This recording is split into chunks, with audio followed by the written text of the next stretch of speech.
Hello, everybody. This is Joseph P. Farrell with News and Views on Thursday, June 14th, 2018. News and Views from the Nefarium. And boy, I think I'm going to chalk this one up as half a point.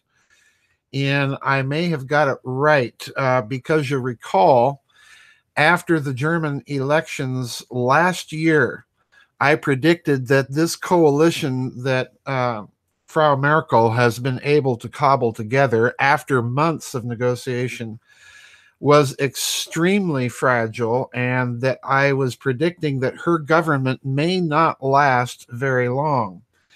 Well, just this last week, she and her Interior Minister is a gentleman from Bavaria by the name of Horst Seehofer. He is from the CSU, the Christian Social Party, and a traditional ally of the CDU, the Christian Democrats, Frau Merkel's party, in German politics over the years. But now Merkel's immigration policy is opening up a rift between the CDU and the CSU.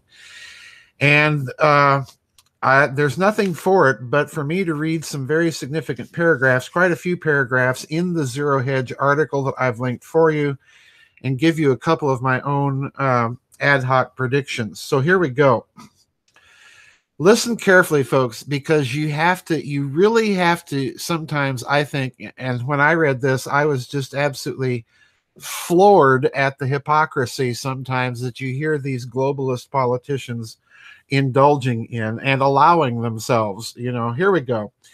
As the Wall Street Journal reports, a rebellion over immigration in German Chancellor Angela Merkel's conservative bloc is threatening the stability of her fragile coalition. Merkel's weekend decision to veto a plan by her Interior Minister aimed at controlling and reducing illegal migration, and the minister's refusal to back down, has already shattered an uneasy truce between conservative backers and opponents of her liberal asylum policy just months after a tenuous coalition government was formed. As a result, on Thursday, Merkel faced a showdown within her conservative camp over the future of immigration policy that threatens her political future. And as the local adds, after late-night talks Wednesday failed to resolve the heated immigration dispute, a parliamentary session was suspended Thursday to allow the rival camps to huddle for tense strategy meetings. Specifically, Merkel is facing a rebellion from her hardline Interior Minister Horst Seehofer, who demands that German border police be given the right to turn back migrants without identity papers or who are already registered elsewhere in the European Union. Now, note the qualification of that position as hardline. Okay? The Chancellor fears that such a move would be seen as further antagonizing, listen carefully, already stretched national tensions across the EU, and be seen as Germany going it alone, hurting overburdened frontline Mediterranean countries such as Italy and Greece, and has urged a negotiated EU response instead. Now, I've been hammering on this for quite some time because really this policy is coming less out of Brussels than Berlin. So now, all of a sudden, Frau Merkel is concerned about the rest of the EU and what her policies are going to do to the rest of the EU. This is the wonderful thing about globalism. You get to have it both ways, but not anymore, maybe. So let's continue. The tensions have been building for years. Seehofer from Bavaria State's CSU party has long been harshly critical of Merkel's decision to open German borders in mid-2015 to a mass influx of over 1 million asylum seekers. At the height of the crisis, tens of thousands of people fleeing war and misery in Syria, Iraq, and other countries crossed the Austrian border into Germany per day in the Alpine state of Bavaria. Now, stop right there. The influx of refugees is largely the creation of the American policy in the Middle East. So one would think that if Europe is concerned about this, they need not to follow American policy, or at least maybe protest it more vigorously. But hey, who am I? I'm just a hack from South Dakota. Continuing. The consequences are well known. The mass refugee arrivals, together with numerous high-profile crimes committed by migrants and terrorist attacks by ISIS sympathizers since, sparked the rise of Germany's anti-immigrant AfD, that's the Alternative für Deutschland party, which entered parliament last year, upending German politics while support for Germany's establishment parties cratered. As positions in Merkel's latest domestic battle hardened, the CSU's Bavarian state premier Markus Söder said that, quote, in immigration, we must no longer do things by halves. We must think about the local population and not just the rest of Europe. And folks, that's it right there. That pegs what is the problem with globalism and the technocrats running it, because they have no regard for local culture. They're only in it to make a buck for themselves. Continuing. In sharp contrast to Merkel, Seehofer has voiced open sympathies for right-wing populist governments that are tough on immigration, from Hungary to Austria to Italy. When Seehofer met Austrian Chancellor Sebastian Kurz on Wednesday, Kurz announced that the interior ministers in Vienna, Rome, and Berlin had formed an axis of the willing, those are in quotations, those are his words, to combat illegal immigration. And as predicted, this is the central crisis beyond the financial aspects of what are going on in Europe. And now you're finding that cabinet ministers in these parliamentary governments are reaching out to work with each other. Leadership be damned. And that, I think, is a very, very interesting development now within European politics. And I'm gonna interrupt the rest of the reading here to make my first prediction. I think you're going to see this type of politics increasing. If the parliamentary governments of Europe can work together in that way, you might see a refashioning of European politics. Too early to tell right now, but I found that development very, very interesting, that you now have ministers attempting to work directly when their governments seem to be moving too slowly or in the wrong direction, according to those ministers. Continuing.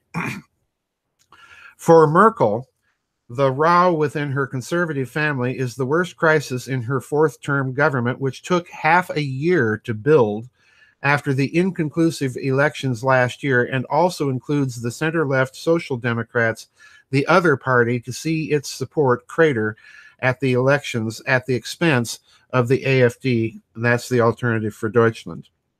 After 3-hour talks between Merkel and Seehofer late Wednesday failed to resolve the border control issue, a session in the Bundestag was halted Thursday so that the CDU and CSU camps could huddle separately, a highly unusual step. But worst of all for the chancellor is that Merkel's support on the border issue also appears weak within her own CDU ranks, with a built daily poll of MPs finding that just a handful were willing publicly to back her on the issue. One of the CDU lawmakers, Axel Fischer, said that we've been discussing this topic since 2015. At some stage, we must reach a decision, if necessary, with a vote of confidence. This approach did not appear to appease the CSU, whose lawmaker Alexander Dobrindt reiterated that we have told the CDU that we see a need for action right now. The bottom line for Merkel: admit that her refugee policy has been disastrous and reverse it, or suffer a rebellion either within her coalition or her own party, and find her political career over in the most bizarre way imaginable by pushing a George Soros agenda, which is gradually claiming the political life of every progressive liberal European politician.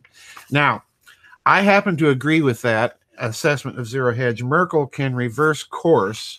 That appears to be her only political recourse at this juncture.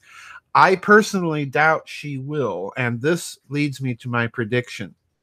I think Frau Merkel is now so in the hands of the globalists that it would be very, very difficult for her to reverse her course.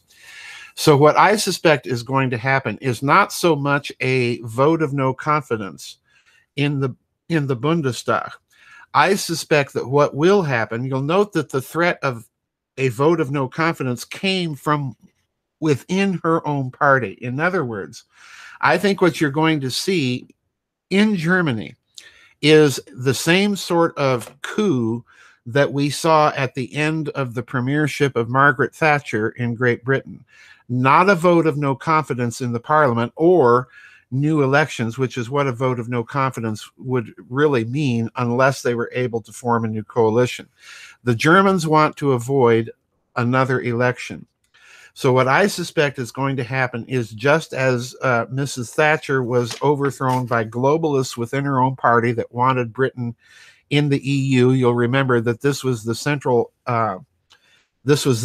issue being debated at the end of her premiership, and she was warning about the loss of British sovereignty should it join the EU.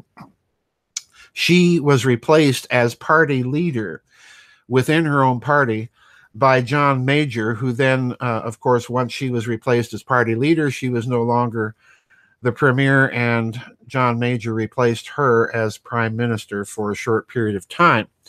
I think you're going to see the same thing happen in Germany. I think Frau Merkel is headed for a leadership crisis within her own party. I suspect the CDU has kind of had it with her, and the CSU. The CDU and the CSU, as I've said, have been longtime allies in German politics, and the CDU does not want to see that voice from Bavaria and that long alliance ended. So I suspect and predict that Frau Merkel may be heading for a leadership crisis. If that is the case, I expect that she probably will be replaced, and the new leader of the party will attempt to negotiate a new coalition. And that new coalition will depend on changes in policy that this whole thing revolves about. And Germany needs to do this if they have any chance of ending up in a decent, strong negotiating position vis-a-vis Italy. Remember, this is the other thing lurking in the background here. We have an anti-immigration, kind of quasi-anti-globalist, and I emphasize quasi-anti-globalist government in the coalition in Italy that's wanting to renegotiate the whole EU thing. So Germany needs to move the leaders of the CDU party, the coalition leaders in the SDP party. They know this. So I suspect that we might see a change of some sort in the German government very, very soon because of all the other looming crises to deal with in Europe. This is not a time that Germany needs a weak chancellor. This is the problem. So that's my prediction here, folks. Tomorrow I have a guest coming. That will be Secretary Fitz. We're going to be talking about her quarterly wrap-up and trying to record that this weekend. So there is no vid chat tomorrow. There will be a vid chat on Friday. Please remember, the vid chats are driven by your questions. So even if you don't show up to vid chat, submit the questions and participate that way if you want to, and if you can't, attend the chat. Our next chat will be a week from tomorrow. That will be the European African time zone vid chat at 2 p.m. U.S. Central Time. So anyway, that's it for today's news and views, folks. Very, very interesting developments in Germany. I'll see you on the flip side. Bye-bye, and God bless.